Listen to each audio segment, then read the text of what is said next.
이기시고 다시 부활하신 그 주님께서 오늘 예배 중에 우리 모두를 만나시고 우리에게도 부활의 소망, 부활의 영광에 참여하는 은혜가 있기를 간절히 기원합니다.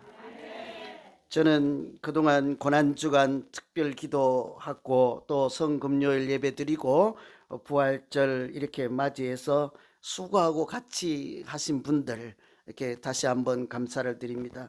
여러분 고난주간 또 성금요일 예배 드리고 오늘 부활절 예배 드리면서 무슨 생각하십니까? 십자가는 죽음이지 않습니까? 예수님의 죽음만 생각할 것이 아니라 그때 나의 죽음도 같이 한번 자연스럽게 생각하는 시간이지요. 뿐만 아니라 내 죽음만이 아니라 예수님 부활 생각하시면서 나에게 주신 하나님의 은혜, 나의 부활도 생각해보는 그런 때이지 않습니까? 그래서 저도 저의 죽음과 저의 부활에 대해서 같이 생각해 볼 때 이런 생각이 들더라고요. 내가 어떻게 살았을까? 돌이켜보니 어제는 어쩔 수 없이 살았습니다. 여러분은 그렇지 않았습니까? 제 인생은 왜 그리 고단하고 그런지 어쩔 수 없이 겨우 버티고 살았던 것 같아요. 오늘 살아가는 모양을 보니 별 다를 바가 없어요. 오늘만 한번 견디자, 오늘 한번 버티자, 그렇게 오늘 또 살고 있는 것 같고, 내일은 어떻게 살까 생각해 보니 무엇이라도 한 가닥 희망이라도 있어야 내일 내가 살지 않을까. 그 희망 없이는 내가 과연 또 버티고 살아낼 수 있을까, 이런 생각이 들더라고요. 좀 불쌍해 보이지 않습니까? 저만 그런 줄 아세요? 제가 이 사람 붙잡고 얘기해보고 저 사람 붙잡고 얘기해보면 우리 인생이라는 게 별반 다를 바가 없습니다. 다 보면요, 살아가는 우리 인생이, 오늘 현재의 삶이 넉넉지 않은 것이 우리가 살아가는 현 주소이지 않겠습니까? 우리가 그렇지 않다면요, 잘 생각이 되지 않으면 여러분 뉴스를 보실 때 우크라이나에 있는 사람들의 그 부르짖음을 보십니까? 갑자기 어느 날 사랑하는 아기가, 자녀 꼬마가 목숨을 잃어서 아버지가 입에 뽀뽀를 하며 마지막 보내는 그 장면에서 그 심령으로 외치는 소리가 여러분 들리지 않습니까? 뿐만 아니라 길거리에 살아남은 자 중에서 피켓이라고도 할 것 없이 이만한 종이에 한 글자 써서 들고 있는 것이 뭔지 아십니까? 대단한 것을 요구하는 것도 아니고 뭐 어디 가서 요구할 때 소리 지를 때도 없어서 그냥 기자들이 지나갈 때 여기 한 글자 평화라고 써서 들고 있지 않습니까? 그들이 대단한 것을 요청하고 요구하는 것이 아닙니다. 안전이 보장되고 평화가 있는 내일만 기약할 수 있다면 내가 총탄이 오고 가는 지금 이곳에서라도 살아남고 애를 써서 포기하지 않고 살아내 보겠습니다, 이런 이야기지 않겠어요?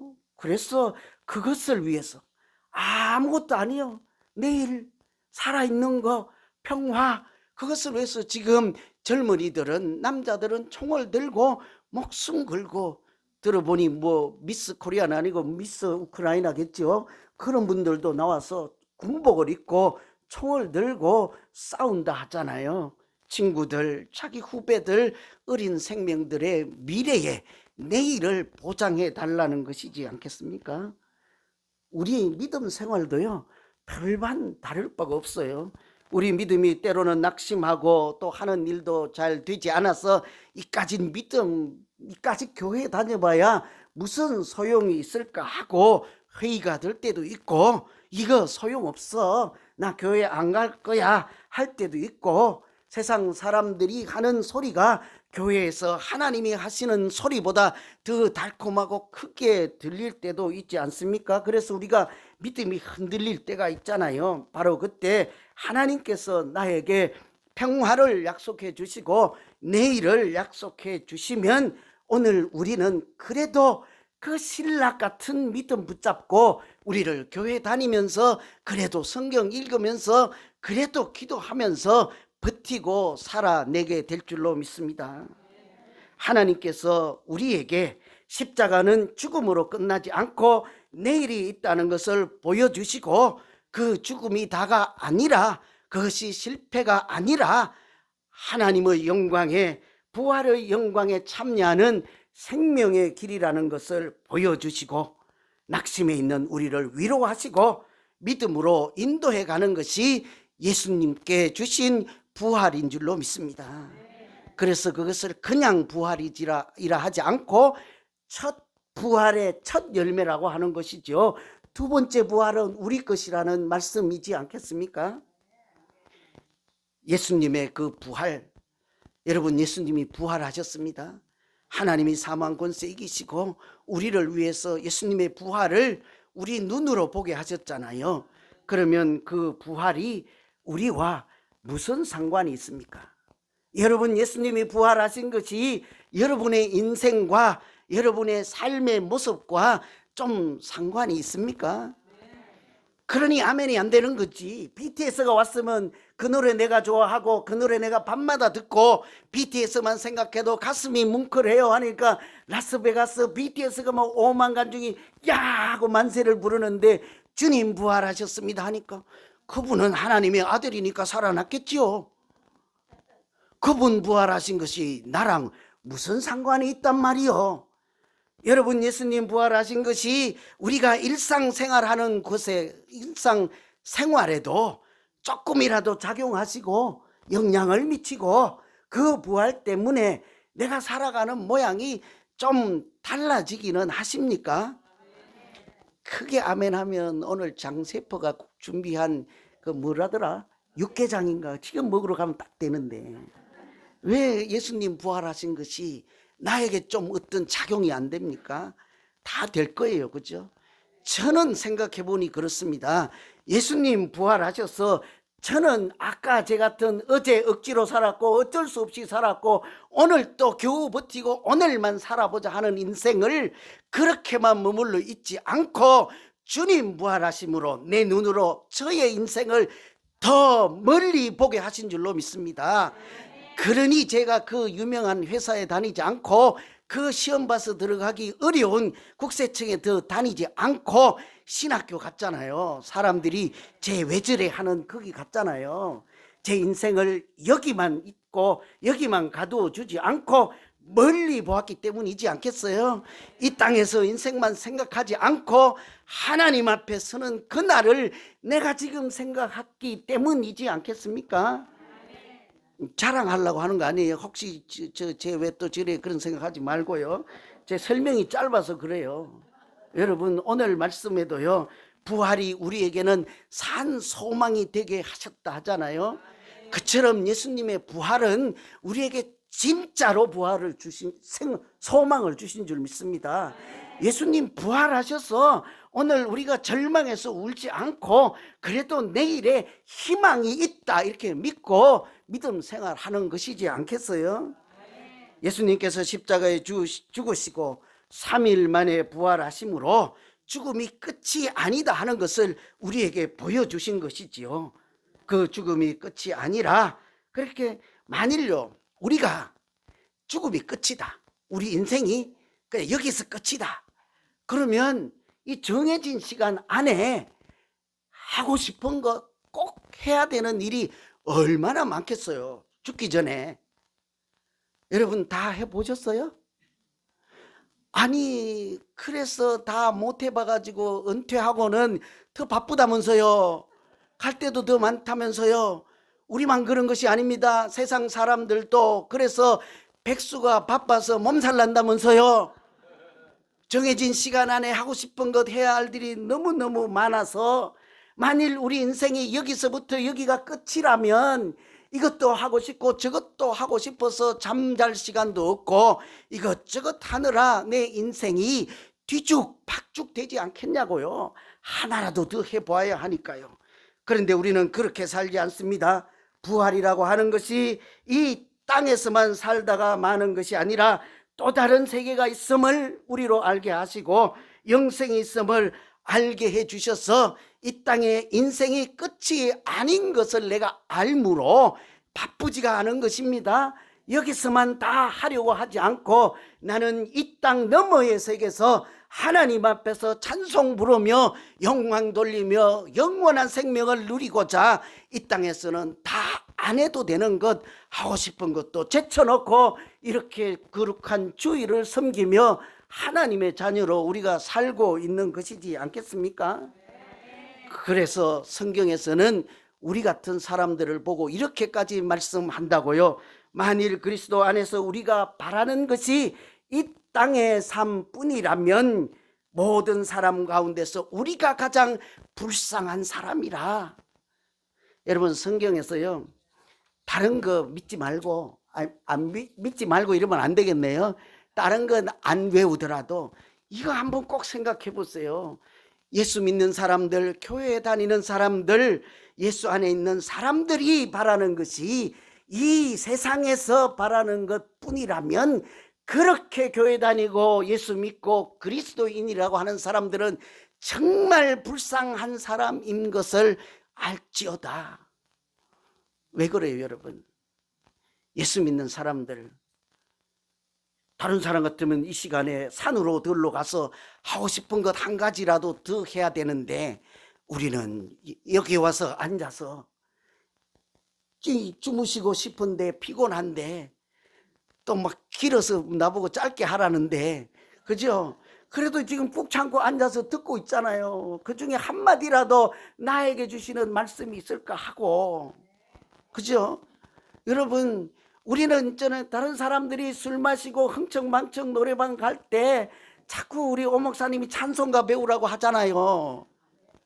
우리는 세상 사람들이 다 이 모양 저 모양으로 살아갈 때 틀림없이 절제하고 경건하고 세속에 물들지 않고 나를 하나님 닮아가는 사람으로 그렇게 구별하여 내 인생을 살고 있지 않습니까?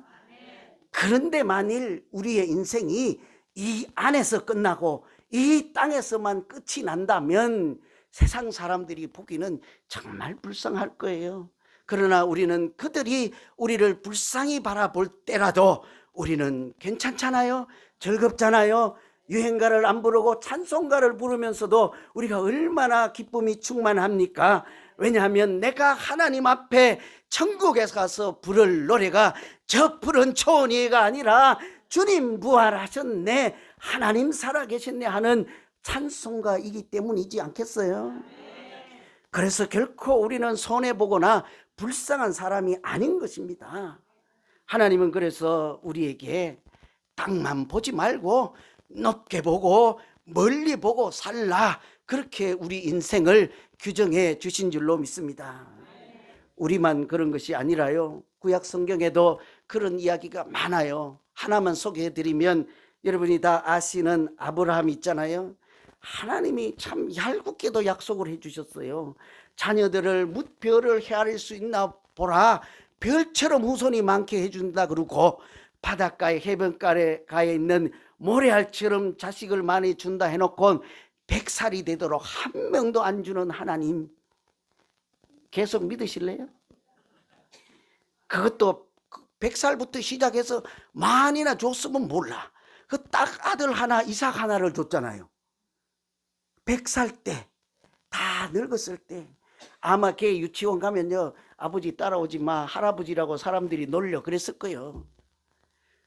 그런데 그럼에도 불구하고 100살 때 이 어떤 아들이 자기들을 이제 슬픔에서 벗어나고 인상 쓰며 그렇게 의기소침해서 사는 것 뿌리치고 웃게 만들었다 해서 그 아들의 이름을 이삭이라고까지 붙이지 않았습니까? 그렇게 좋았던 것이죠. 하나님이 주신 그 하나. 그런데 어느 날 그 하나님께서 그 아들조차 모리아 산으로 가서 하나님께 번제로 드리라 했으니 이런 청천벽력이 어디 있겠습니까? 여러분 답해 보실래요? 여러분이 100세에 얻은 아들 하나를 하나님께서 하나님 앞에 번제로 드리라 하면 뭐라고 답하실래요? 답하지 마세요. 제가 대신 써왔어요. 나 같으면 하나님을 버리면 버리지 이 아들은 번제도 드릴 수 없나이다. 이건 뭐 여러분 대답이 아니고 제가 생각한 답이에요. 우리 같으면 그 아들을 어찌 하나님 앞에 드릴 수 있겠습니까? 도저히 그 말씀 순종할 수도 없고 이해조차 할 수 없는 그 말씀이었으나 아브라함은 어떻게 했어요? 대꾸하지도 않습니다. 주저하지도 않습니다. 자기 마음 변할까 봐 새벽 일찍 일어나서 장작을 등에 지고 아들의 손을 잡고 뚜벅뚜벅 번제를 드릴 모리아 산으로 올라가잖아요. 더 놀라운 것은 뭔지 아세요? 그 만화님의 허락도 받지 않고 도망가 버리잖아요. 뺏길까 봐.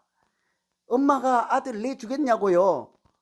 그러니 그 자기 부인에게 의논조차 하지 않고 눈에 넣어도 아프지 않을 그 아들을 끌고 모리아 산으로 올라가는 그 아브라함, 아니 아버지의 마음을 여러분 짐작이나 할 수 있겠습니까? 세상에 무슨 저런 아버지가 다 있냐고 그렇게 말하지 않겠어요? 어찌 그럴 수 있겠습니까? 그런 그 아버지의 마음을 우리도 다 헤아릴 수 없는데 성경책에 이렇게 설명을 해주고 있더라고요. 창세기에는 없지만 히브리서 11장에 그때 아브라함의 마음을 이렇게 설명했어요. 저는 아브라함이에요. 저가 아브라함이 하나님이 능히 죽은 자 가운데서 다시 살리실 줄 생각한지라. 그 아들 하나를 모리아산에 번제로 드릴 수 있는 용기와 믿음을 지킬 수 있었던 것은 아브라함은 이미 그때 알았다는 것이죠. 하나님은 죽은 자 가운데서도 이 아들을 다시 살리실 줄로 생각하였더라. 다시 살린다는 것이 무엇입니까? 부활이지 않습니까? 이 아브라함이 하나님께서는 죽은 자도 다시 살리시는 부활의 능력을 가진 하나님이신 것을 믿었으므로 조금도 주저하지 않고 자기 인생을 하나님께 전적으로 쓰임받고 믿음의 조상이라는 이름까지 듣는 그런 믿음으로 승리하며 살게 된 줄로 믿습니다.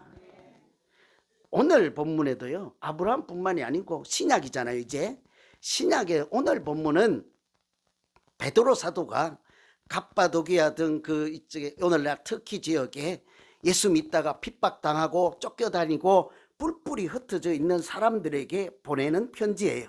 그 사람들의 삶의 정황이 얼른 짐작되지 않습니까? 다 흩어져서 때로는 땅굴을 파고 살아야 되고 때로는 산 중턱에 그 입구는 표시 안 나게 굴을 뚫어서 살아야 되고 때로는 높은 바위 위에 밧줄을 타고 올라가서 그 꼭대기에 앉아서 살고 올라가서는 밧줄을 끊어 아무도 올라오지 못하게 그렇게 도망다니며 숨어서 박해를 피해 사는 사람들에게 오늘 성경이 뭐라고 합니까? 찬송하리로다 하잖아요. 여러분이 밧줄 타고 거기 피해서 살면 거기서 베드로 사도가 쪽지를 보내서 찬송하리로다 그러면 얼큰이 찬송하겠습니다. 알았어요. 알았다니까요. 하겠어요? 미쳤나 보다. 내가 지금 찬송이 나오겠냐고요. 내가 이래 땅굴에 햇빛도 못 보고 사는데 지금 손뼉 치며 찬송하게 생겼냐고요. 당신 같으면 찬송하겠냐고요. 그러지 않겠어요? 그런데 이 베드로 사도가 그런 사람들을 향해서 찬송하리로다 이렇게 외치는 것은 그들이 지금 살고 있는 현재가 다가 아니라 이 땅에서 사는 것이 다가 아니고 박해받아서 사자밥이 되고 호랑이 밥이 되는 것이 전부가 아니라 죽음까지 이기시고 부활하신 하나님께서 우리에게도 그런 영생을 약속해 주시고 우리도 지금 아니라 더 멀리 보고 살아야 되는 또 다른 인생 영생의 삶이 있음을 너희가 알고 힘을 내고 용기를 내고 오늘 버티라 내일이 있을 것이라 하는 위로의 말씀이지 않겠습니까? 이처럼 하나님은 예수님의 부활을 통해서 우리의 인생을 틀림없이 더 멀리 보게 하십니다. 더 높게 보게 하시고 땅에서 끝나는 인생이 아니라 하나님과 천국에서 사는 복된 인생을 예수님의 부활로 보여주시고 약속해 주신 줄로 믿습니다. 그러니 오늘 우리가 어떤 형편에서도 믿음으로 살 수 있는 거죠. 믿음이 1번으로 살 수 있게 되는 것이지 않겠습니까? 이 부활은요, 저에게는 사명으로 살도록 도와주신 하나님의 은혜이기도 합니다.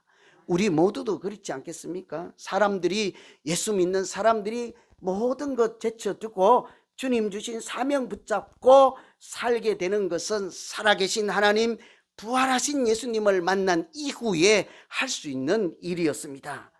예수님 따르던 사람들, 제자들, 십자가를 보고 주님 운명하시는 것을 봤잖아요. 그 무덤에 3일 계실 동안에 그 제자들은 뿔뿔이 흩어져서 농사 짓는 사람은 밭으로 가고, 물고기 잡던 사람들은 바다로 가고, 집이 시골인 사람들은 예루살렘 떠나서 다 이렇게 시골로 낙향하였습니다. 그 중에 한 사람인 베드로는 자기가 물고기 잡던 사람이니까 바다에 가서 고기를 잡아 보겠다고, 그렇게 앞으로 살겠다고 그물을 내렸으나 밤새도록 고기 한 마리 잡지 못하고 새벽을 맞이하였을 때 부활하신 예수님께서 그곳에 찾아가셔서 배 오른편에 그물을 던지라, 그리하면 잡으리라. 그 말씀대로 하겠어요? 내가 이곳에서 평생을 그물질하고 고기 잡던 사람이요, 당신이 누군데 오른편에 던져라, 저쪽으로 가라. 그래도 밤새 허탕쳤으니까 이 베드로가 못 이기는 척하고 그때라도 오른편에 그물을 내렸더니 고기들이 많아서 그 그물이 찢어질 정도로 많이 잡혔다라고 하지 않았어요. 그때서야 저분은 사람이 아니라 살아계신 하나님, 부활하신 예수님께서 이곳까지 오셨나 보다 하고 정신을 차리고 베드로가 겉옷을 입은 채로 바다에 풍덩 빠져들어서 예수님께 달려간 것이지 않아요. 그때 거기서 조반을 먹으며 예수님이 하시는 말씀은 오직 한 가지죠. 내 양을 먹이라, 내 양을 치라. 네가 나를 사랑하니, 나를 믿니, 나의 제자이니, 그렇다면 네가 교회 다니니, 그렇다면 양을 먹이라, 양을 치라, 양을 먹이라. 또 세 가지인데요 하면 안 돼요. 같은 거예요. 다 내 양을 치라, 사명을 주시지 않았습니까? 그 전에도 사람을 낚는 어부가 되게 하리라 하고, 아무리 땅끝까지 가서 복음을 전해라 해도 십자가를 보고는 다 포기했던 사람들이 부활하신 주님 말씀하신 그때부터 이 사람들이 눈이 달라지고 인생이 완전히 달라진 거죠. 그래서 베드로는 고기가 아니라 복음을 증거하며 나는 주님처럼 십자가에 똑바로 달릴 수가 없으니 나를 거꾸로 매달아 주시오 하고 그렇게 죽을 때까지 사명자로 살다 가지 않았습니까? 사도 바울은 그렇게 자기가 그리스도 믿는, 예수 믿는 사람들을 핍박하다가 방향을 180도로 바꾸어서 내 생명도 아깝지 않다 하고 복음을 전하면서 살잖아요. 왜 그랬습니까? 다메섹 도상에서 부활하신 예수님의 소리를 듣고 주님 만난 이후에 자기 인생이 180도 달라진 것이죠. 이 사람들은 베드로도 그렇고 바울도 그렇고 뭐 성경에 나오는 사람들이고 사도라니, 에이 그런 건 나랑은 비교하지 마세요. 그래서 제가 그때마다 늘 고민이에요. 우리 가까이 그런 사람 없을까? 그런 분이 있으면 제가 미리 했으면 오늘 소개해드리면 참 좋은데, 예수님, 부활하신 예수님 만나서 자기 인생을 바꾼 사람들, 우리 중에는 제가 잘 조사를 안 해서 모르겠는데요, 그래도 가까이 있는 분 중에 한 분 소개해드리고 마치려고 해요. 우리 가까이에 캘리포니아 출신의 상원 의원이고 부자였습니다. 이름이 스탠포드예요. 스탠포드 대학 있잖아요. 이분은 부자예요. 상원 의원이니까 똑똑할 거 아닙니까? 당연히 아들도 똑똑했죠. 아들이 하나예요. 그런데 어느 날 그 아들이 죽어. 아들을 잃어버려. 그렇게 이 아버지가 살아갈 힘을 어떻게 얻겠습니까? 그러니까 포기하고 절망하고 어찌 살까 낙심하고 있을 때 어느 날 꿈에 그 죽은 아들이 나타나는 거예요. 아버지, 저는 부활하신 예수님 곁에 있고 할아버지가 나를 생각하면 나 같은 젊은이들을 도와 그렇게 열심히 도와주세요. 이 소리를 꿈에 들은 것입니다. 꿈에 들은 소리이지만 아들이 나는 예수님, 살아계신 부활하신 예수님 곁에 있습니다. 나 대신 다른 청년들 그들을 도와주세요. 그 말을 예사롭게 듣지 않고 이 사람이 부활에 대한 생각을 달리 갖게 된 거예요. 예수님 살아계시고 부활하심을 믿게 된 것입니다. 그때부터 돈만 버는 부자로 살지 않고 그 아들의 말대로 청년들을 교육하는 사업에 돕는 일에 그렇게 뛰어들어서 그 당시에 엄청난 돈을 들여 스탠포드 학교를 세우지 않았습니까? 더욱 놀라운 것은 이 사람이 나중에 죽을 때 유언으로 남긴 한마디 말이에요. 내 재산은 동전 하나라도 남기지 말고 청년들을 돕고 청년들을 교육하는 일에 전부 다 써라. 여러분, 왜 이렇게 살아갈 수 있었습니까? 나는 부활하신 예수님 곁에 있으니 그 예수님 믿고 땅에서 끝내지 않고 영생의 삶을 누릴 수 있는 그 청년들을 도와주시오 하고 예수님 부활하심이 그 사람의 인생을 바꾸고 사명자로 살게 하신 줄로 믿습니다. 우리도 마찬가지인 것입니다. 여러분, 예수님 부활하심이 믿음 생활하는 우리에게 구체적으로 무슨 작용을 하십니까? 예수님 부활하셔서 우리에게 무슨 유익함이 있습니까? 그냥 사순절날 흰옷 입는 것으로 그냥 끝내실래요? 그러니까 부활절날 와서 계란 드시는 걸로 끝낼래요? 예수님 부활하셨습니다 하면 조금 생각해보고 3초 뒤에 아멘 하실 거예요. BTS 하면 0.1초도 안 걸리면서요. 예수님 부활하신 것은 사실은 알게 모르게 많은 것을 바꾸어 놓았습니다. 내 눈을 들어 하늘을 보게 하셨고 땅만 보지 않고 지금 내가 죽어가고 어려운 형편만 보지 않고 멀리 보게 하셨습니다. 높게 보게 하셨습니다. 저같이 미련한 이 사람도 천국을 생각하고 인생을 살게 했습니다. 자녀들하고 마누라하고 잘 사는 인생만 말고 하나님 앞에서 살아가는 인생을 지금부터 생각하게 하신 줄로 믿습니다. 그것이 예수님의 부활이었거든요. 예수님의 부활은 이 땅에서 우리가 어떻게 살아야 하는지를 알게 해주셔서 돈만 버는 부자 아니고 내가 하고 싶은 일만 하는 사람 아니고 하나님이 주신 사명, 부활의 증인이요 복음을 전하는 사람이요 서로 사랑하며 그 사랑 때문에 하나님 살아계심을 다른 사람들도 알고 하나님께 영광을 돌리는 거룩한 사람으로 살게 하신 줄로 믿습니다. 그렇게 우리가 살아가면, 부활이 있는 믿음으로 살아가면 우리가 살아가는 그 길은 길이요 진리요 생명이 되신 예수님을 따라가는 복되고 아름다운 믿음 생활이 될 줄로 믿습니다.